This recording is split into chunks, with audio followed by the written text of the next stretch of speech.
Once a month I get my hair cut. Once every 6 weeks. Oh God, like once every 6 months. It's £25.50 a cut. It usually costs me about £27. 22 quid, something like that.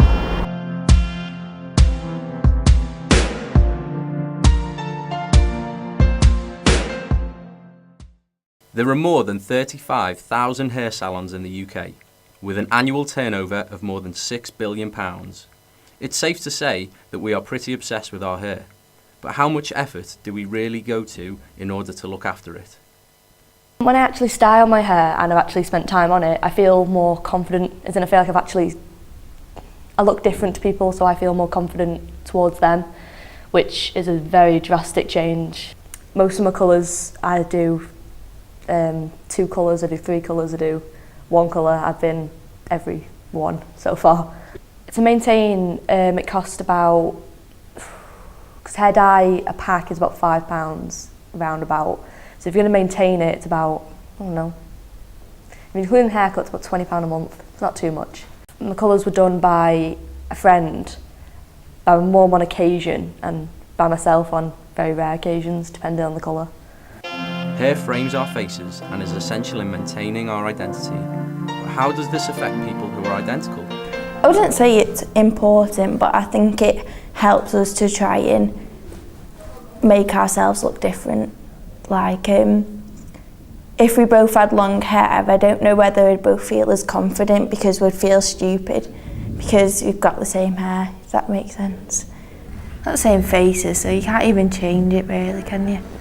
So I wouldn't mind if you had the same hair, but Beck would mind. Hairdressing is quite a different experience for the substantial portion of the population, but for certain communities it can be an essential social event. My natural hair is African because I'm mixed race, so I've got half African, half European hair, so it's very curly. I used to dye it black, but then someone said I look like Michael Jackson, so I started doing it. And I ombre the ends, but the bleach was really bad on my hair, so it all broke off, so I had to cut most of it off. I relax my hair, which is like chemically straightening it. It's common with African hair or black hair. Most people relax it. It's just easier to brush. Well, you get this chemical. I'm not quite sure what's in it, but I know it's quite dangerous. And you put it on your hair, and you leave it on, and you just wash it off, and it's flatter, and it dries it out a bit, but it calms the curls down. I like the idea of having dreadlocks, but I think you've got to have long ones, and I don't have very long hair. I think they just all stick out, and it would be horrible. I like multicoloured hair, actually. I wish I could. If I could dye my hair, I'd dye it pink and green and blue. I didn't go to the hairdressers because I'm scared of my hairdressers, because she's Nigerian. Not that that's why I'm scared of her, but she's terrifying, and she can smell if you've been brushing your hair when it's wet, or if you've had it off in a bowl. She'll go, like, you've been brushing your hair, this is not good for the hair.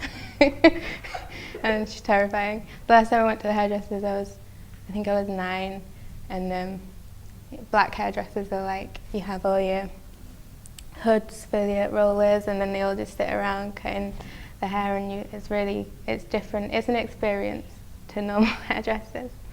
With hair being such an accessible field to experiment with, what is the professional's opinion? With renting a chair, you have to have a clientele, and everything that you do with those customers, cut and blow dries, colours, whatever, that all goes towards your rent that you have to pay.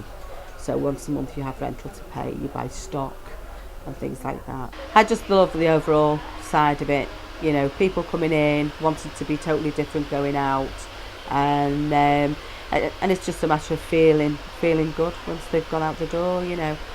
You've still got the long hair, the waves and that, so you've got a lot of that still coming through. It's very glamour, and the colours are still there as well.